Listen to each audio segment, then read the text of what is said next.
أعوذ بالله من الشيطان الرجيم بسم الله الرحمن الرحيم د سوره ابراهیم ترجمه او تفسیر مو شروع کړیو. نو په تیرو آیتو کې یو مکالمه د چا ترمنځ وه؟ د هغه لیډرانو د هغه د پیروکارانو ترمنځ وه. فقال الضعفاء للذين استكبروا إنا كنا لكم تبعا فهل أنتم مغنون عنا من عذاب الله من شيء. چې کوم پیروکار وو خپل لیډران ته ویل إنا كنا لكم تبعا، موږ ستاسو پیروکار وو. فهل انتم مغنون عنا من عذاب الله من شيء. اوس د الله عذاب سره موږ مخامخ تیم د الله د عذاب سره مخامخ یاست، اوس موږ د بچ بچاو تی طریقه رایستی سي نسی رایستلی. هغه په جواب کې ورته وویل لو هدانا الله لهدیناکم، که موږ پر هدایت باندې وای نو موږ ورته ته هدایت کړی وای، موږ خپله ګمراه وو، تیم د ګمراهۍ څه سوست ښکار سوست. نو دا اوس کوم آیتونه شروع کېږي په دغه کې یو مکالمه ده، هغه د شیطان او د شیطان چې کوم پیروکاران دي. شیطان مې د ګردو چې کوم هغه لیډرانو مشرانو د هغو مها لیډر چې هغه څوک شیطان په خپلو د هغو د شیطان د پیروکارانو څه ده یو مکالمه ده.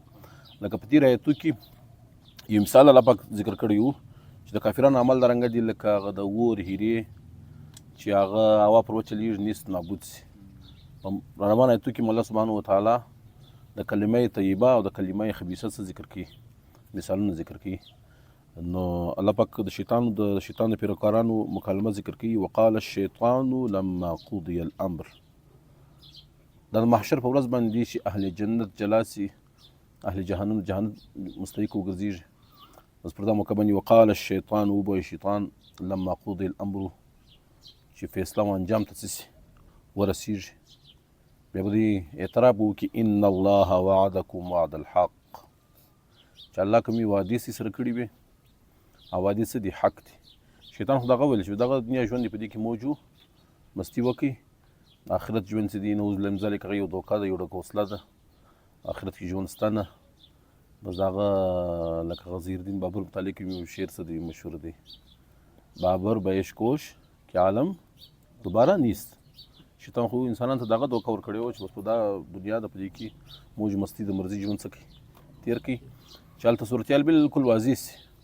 شیطان به اعتراف وکړي ان الله وعدکم وعد الحق، چې وعده الله پاک انسانان سي چې الله پاک کوم وعده کړې هغه وعده څه ده حق ده. او یو وعده ما سره کړې وه ووعدتکم، څه یو وعده ما سره کړې وه چې آخرت نشته. فاخلفتکم، زه د خپلې وعدې څه کوم مخلف ورځي مو کړل د خپلې وعدې. او بیا به شیطان دغه خپلو پیروکارانو ته به څه وایي چې قصور زما نه دی، قصور ستی خپل دی.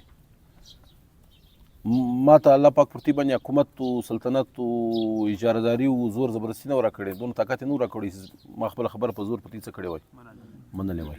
وما كان لي عليكم من سلطان، او پر ما لره پر دې باندې څه هم نه و حکومت و تسلط هم نه و، دومره اختیار ما درلودی الا ان دعوتکم، چې ما ته څه درکړي دعوت درکړي، فاستجبتم لي، او زما دعوت یې څه کړي قبول کړي.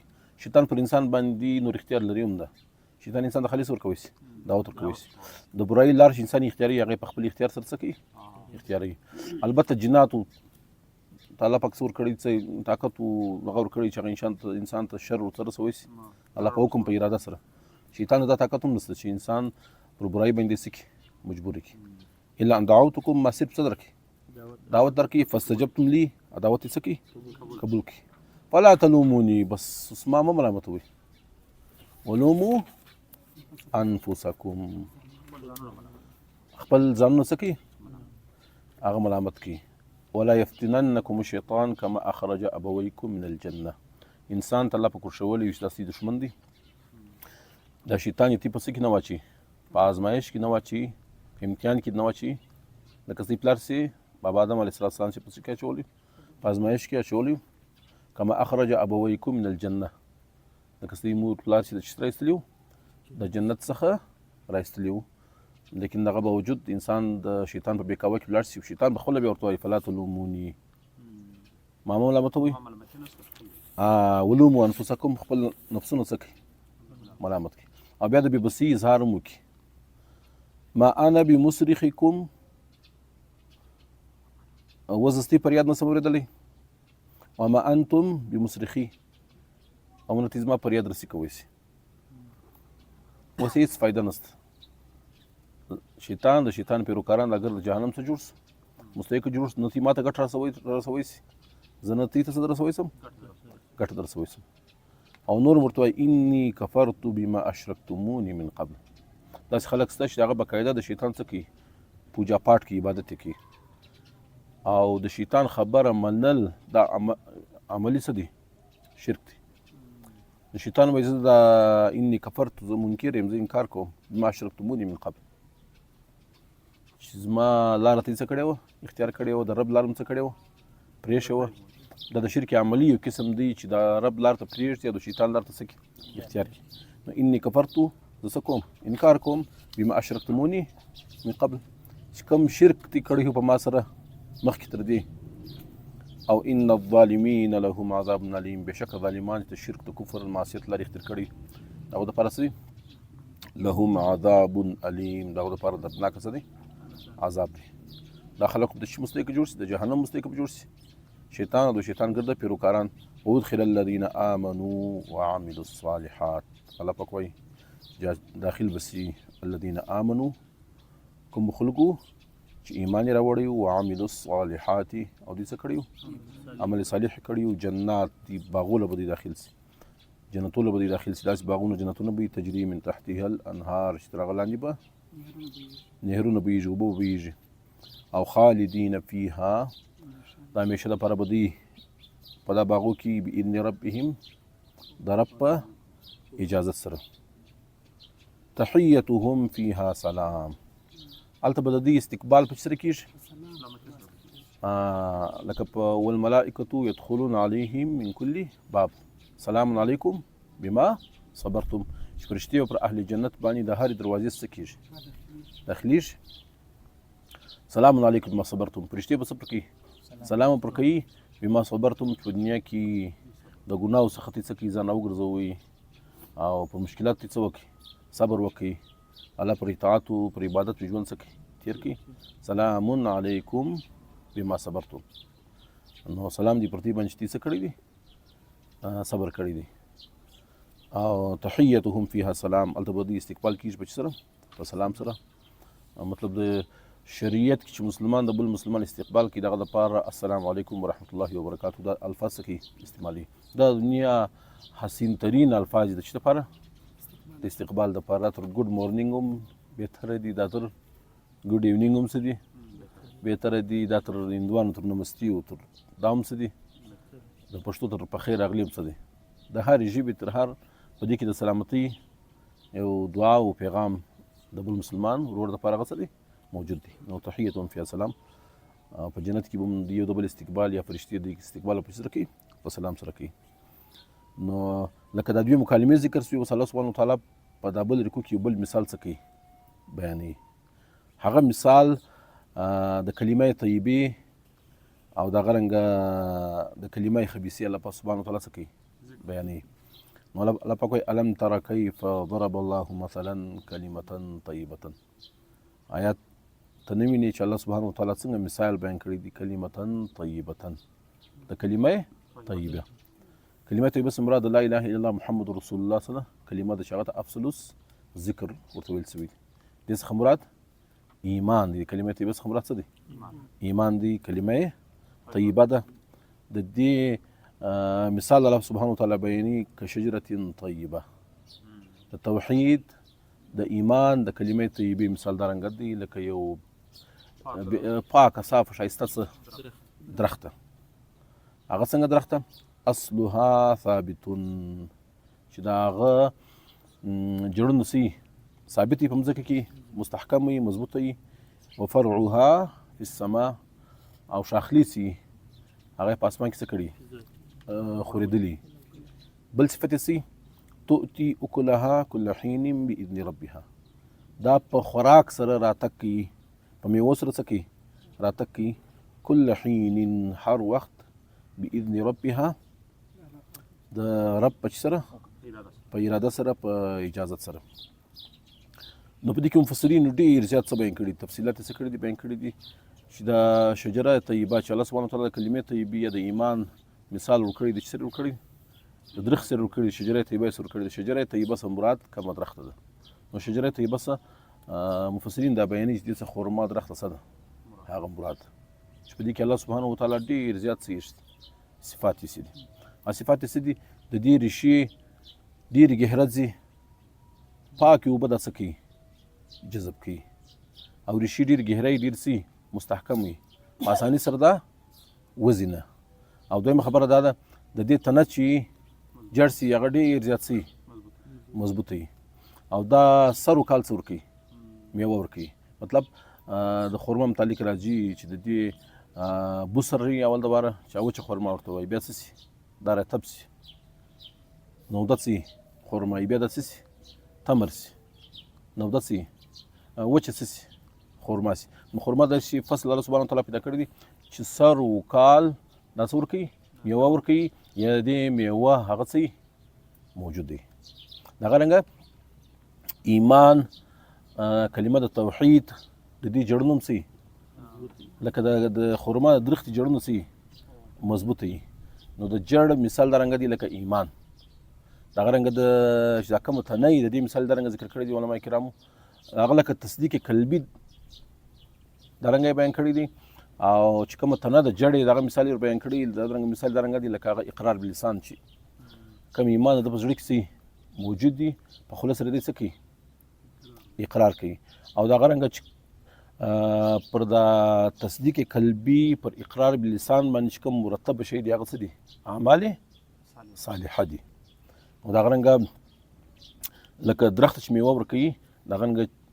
مؤمن چې دی هغه د ذات څخه اعمال صالحه برابر څه کیږي صدور کیږي لکه د خرما درخت چې دی هر د دې دانه د دې پاړه د دې میوه هر شی څه دی کرامت دی درنګه مؤمن هغه هم د هر لمحه دغه حرکت دغه سکون دغه خبره دغه وینا هر شی سي کرامت دی او رسول الله صلی الله علیه وسلم هم د صحابه اوس وخت پوښتنه وکړه چې کوم درخت مشابهت لري د مؤمن سره د انسان سره لري مشابهت لري عبد الله ابن عمر رضی الله عنه پر دا موقع منسو موجود هغه تر معلومه چې د خرما چې د رسول الله صلی الله علیه وسلم مراد څه دی چې د خرما درخت د انسان سره لري د مسلمان سره لري مشابهت لري خو په هغه مجلس کې ابوبکر صدیق رضی الله عنه د پلار عمر فاروق رضی الله عنه هغه خپل سو موجود د عمر سو کم بیا رسول الله صلی الله علیه وسلم خپل ورشول چې خرما د درخت چې هغه د مسلمان د مؤمن سره لري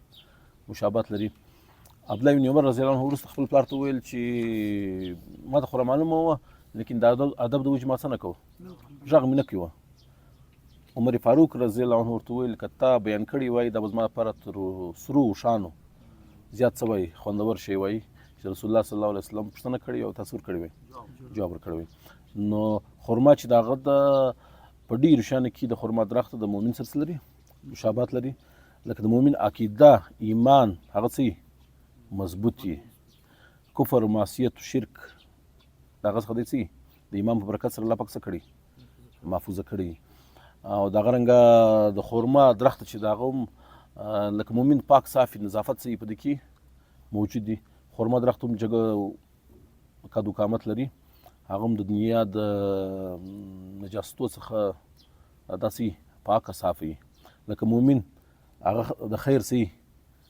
ذریعه او د برکت څه ذریعه خرما درخت دغه رنګه د خیر د برکت هغه څه ذریعه نو الله سبحانه وتعالی مثال بیری الم تر کیف ضرب الله مثلا کلمه طیبه آیات نو ویني چې الله سبحانه وتعالی مثال بیان کړی دی د کلمې طیبه په څه بیان کړی دی که شجره طیبه لکه یو پاک درخت اصلها ثابت چې دا هغه جوړند سي په ځکه کې مضبوطه وي او فروها په السما او دا غي شخلی چې د اسمانو طرف ته نو په قران کریم کې الله سبحانه وتعالی د مؤمن د اعمال متعلق موي الیه یصعد الکلم الطیب والعمل الصالح يرفعه چې دا کلمه طیبه د الله سبحانه وتعالی طرف ته کیږي هغه کیږي دا غرنګ اعمال صالحه هم د الله سبحانه وتعالی ته کیږي رفع کیږي پورته کیږي نو تؤتي اكلها كل حين باذن ربها دا خرما درخت څه کی راتک کی په میوه سره كل حين هر زمانه کې باذن ربها د رب په سره په حکم سره. ويضرب الله الامثال للناس، الله سبحانه وتعالی څه کوي؟ دا ښایسته مثالونه په قرآن حکیم کې د انسانانو لپاره بیانوي، لعلهم یتذکرون، چې دوی څه حاصل کړي؟ نصیحت هغه څه کړي؟ حاصل کړي. بلکې د خرما متعلق بعضې علماو دا هم بیان کړي دي چې دا د انسان تروري ده. انسان څه ده؟ تروري ده. بعضې مفسرین دا شی بیان کړي. تروري سره کم ده؟ د آدم علیه السلام خور یې دا کړې ده چې الله سبحانه وتعالی آدم علیه السلام د کومې مواد څه پیدا کوي، د هغه چې کوم پاتې سو د هغه څه الله سبحانه وتعالی څه پیدا کړل؟ خرما درخت یې هغه څه کړل؟ پیدا کړل. نو بعضې مفسرین دا هم څه کړي دي؟ بیان کړي دي چې دا یو رنګه په درجه کې د انسان څه ګرځي؟ تروري ګرځي. چې انسان الله پاک پیدا کړي د هغه سره انسان سره الله سبحانه وتعالی د خرما درخت هغه څه کړي ده؟ پیدا کړي ده. نو یو بل مثال الله پاک بیانوي، دا د شجره خبیثه مثال الله سبحانه وتعالی څه کوي؟ بیانوي. شجره خبیثه الله سبحانه وتعالی حنظل په عربي ژبه کې ورته وایي، په اردو کې اندراین ورته وایي. مطلب دا بیا د درخته ده جړې په مځکه کې څه نه دي؟ مضبوطه نه دي، په اسانۍ سره دا ایستل کېږي. معمولي آب هوا سره هم دا څه کېدی شي؟ د جړه د ایستل کېدی شي، او رنګ یې خوند نه کوي، بوی یې خوند نه کوي، او که میوه یا میوه دومره ترخه ده چې د دوا ما سوا د دې بل څه نشته، استعمال نشته. نو مثل کلمة خبیثة، مثال د کلمې خبیثې، کشجرة خبیثة، لکه هغه بیکاره درخت، خبیثه درخته، اجتثت من فوق الارض، چې هغه په اساني سره د مځکې څه کېدی شي؟ راایستل کېدی شي. ما لها من قرار، دې لره څه نشته؟ قرار نشته، دې لره ټیراو نشته، دا په اسانۍ سره د مځکې څه کېږي؟ راوځي. نو دغه رنګه توحید ایمان وایي دا دومره مضبوطي لري چې دا د مؤمن په زړه کې څه راسخه وي، پر دا مؤمن باندې بیا غلط عقاید د شرک، د کفر او د ګمراهي چې کوم عقاید دي هغه پر ده باندې څه نه کوي؟ پر ده باندې اثر نه کوي. او دغه رنګه په دنیا کې څومره ایزمز دي، څومره ایډیالوژي دي، څومره نظریات دي، دا دومره کمزور دي لکه دغه حنظل بوټی، د حنظل درخته او وقتي طور چمک لري، روشني لري، خلک څه شي؟ چې متاثره شي، اټریکټ شي، لیکن د دې دپاره څه نه وي؟ دوام نه وي. دا سطحیت په هغې کې څه موجود دي، او مقابله کې ایمان توحید هغه څه مضبوط وي، پایدار وي، هغه مؤمن د ګناه او د معصیت او د کفر او دا هر څه انسان څه کوي؟ راګرځي. الله پاک وایي ما لها من قرار، هغه لره څه نشته؟ هېڅ قرار نشته. یثبت الله الذین آمنوا بالقول الثابت فی الحیاة الدنیا. الله پاک وایي ثابتوي الله سبحانه وتعالی اهل ایمان په سره، په قول ثابت سره، فی الحیاة الدنیا، د دنیا په ژوند کې هم، وفي الآخرة، او چې وروسته کوم ژوند را روان دی په هغه کې الله سبحانه وتعالی مؤمن په قول ثابت سره څه کوي؟ ثابت قدمه پاته کوي. مفسرین دا بیان کړي دي چې په دا آیت کې د فی الآخرة څه مراد د برزخ ژوند دی، د دنیا بعد یو بله مرحله دغه څه ویل کېږي؟